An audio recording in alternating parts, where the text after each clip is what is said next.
are you doing? I'm just checking out the range on our i3, and with this cable we're not going to go very far. We don't need this cable for the i3 because we have the range extender. Range extender, white. So this is an electric car, but we have a version that actually might work in South Africa because it also has a petrol engine. Ah, so it's Eskom proof. Okay, fantastic. I'm not going to lie to you. I am not completely switched on by electric cars. I think they work in Europe. I don't think they're going to work at all in South Africa, and that's what we want to try and find out. If I've actually bought this car, how easy is it going to be to use?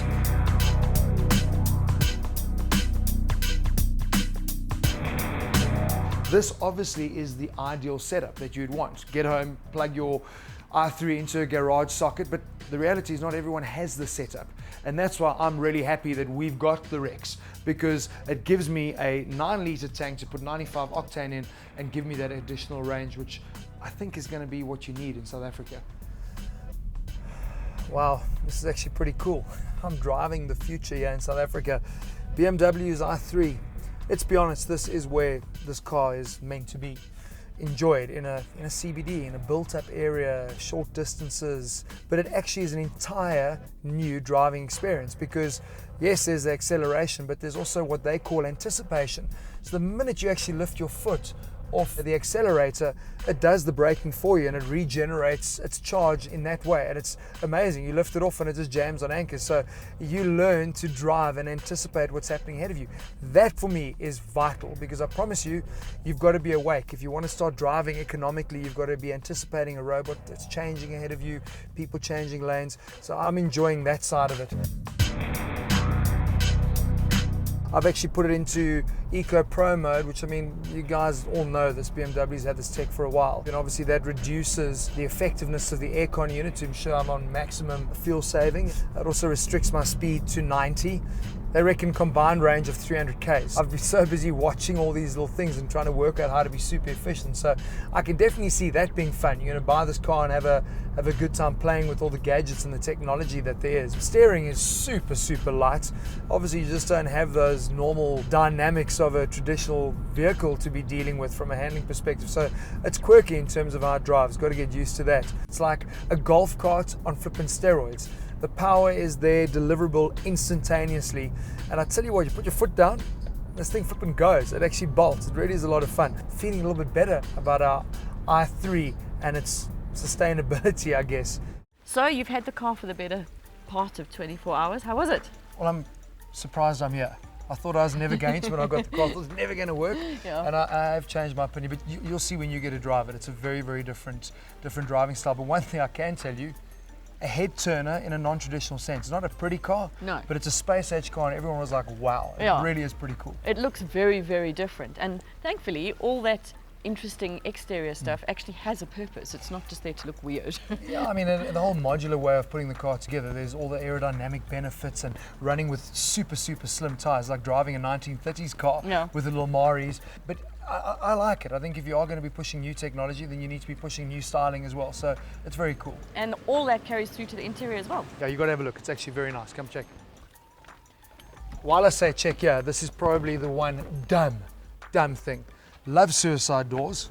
Yeah, that's pretty cool. Yeah, very cool. But did you notice how it works? I've got to open the driver's door first. So if ever I want to load anybody into the car, if I've got any mates, which I don't, I've got to open the door to get in.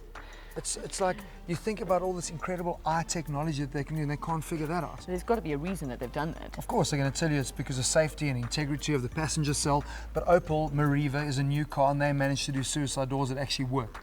That's the one bit that irritates me.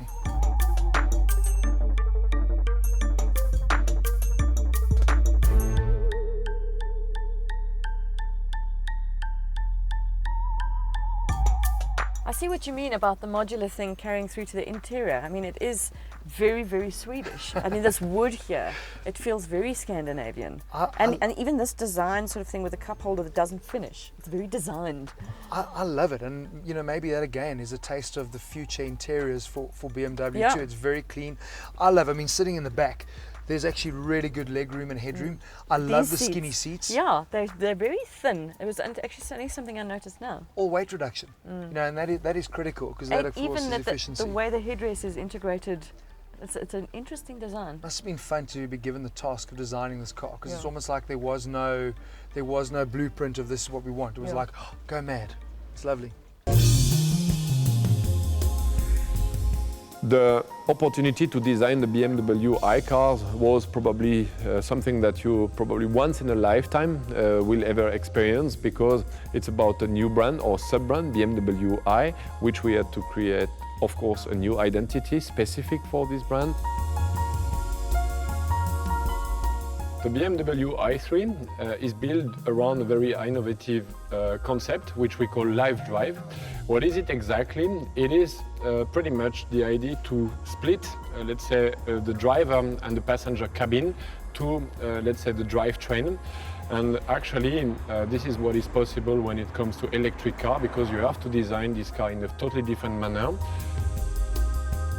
In order to design BMW i, the i3 and also the i8, we had at the design department two main challenges that we had to address. One was, of course, to define the look and feel of BMW i, because as being a sub-brand, on one side you will recognize BMW, but you will also recognize some, let's say, specific icons or character for this new brand. And the second challenge was, of course, for us, the integration of, let's say, a great deal of new technology which are coming into these cars, the i3 for example, such as the drivetrain, the electric drivetrain, and as well the lightweight construction that you will see in the form of the carbon body. But the big question, Lindsay, is the i still a BMW? And I want you to take it for a drive and answer that question. Okay, no challenges on the eco No, stuff. I I've can done just that. drive it. I've done that. Correct.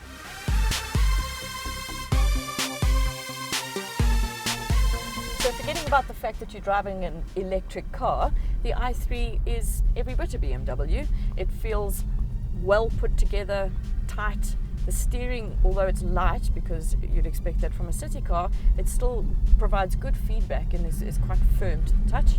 125 kilowatts and 250 newton meters of torque. So if you do want to drive spiritedly, there's more than enough for you to do so. Taking off from robots, like with a lot of electric cars, it's completely on tap. One thing you do need to get used to is the brake retardation, because as soon as you take your foot off the accelerator, it almost comes to a stop. But if you're looking for a green conscious car and you don't want to leave the BMW brand, the i3 will be just up your street. This is weird for me, Lindsay. Sitting on the bench. Yeah, because you didn't think you would be with this car. You were convinced when we got it. Won't work. It won't work. Hate it. Electric cars can't work in this country. But you think differently now. I still feel that way about BEV. Having an only electric option is not viable in South Africa. Rex, I was actually impressed. It worked. And the interesting thing is that with a car like this, at 600,000 Rand, they're not going to have millions of buyers. Yeah. It's more about the fact that we're actually even lucky to get this car in this country. With our government and the fact that they don't rebate on electric cars and the whole Eskom issue, it's more about showcasing their technology and what can be done. And I think it's awesome. I suppose it's cool, Lindsay. Like, at the end of the day, we need to get over our arrogance. We think the world revolves around South Africa, but we are a drop of a drop of a drop in a very big ocean. This is European tech at its best. It works there. You're right. We're lucky to even have it here.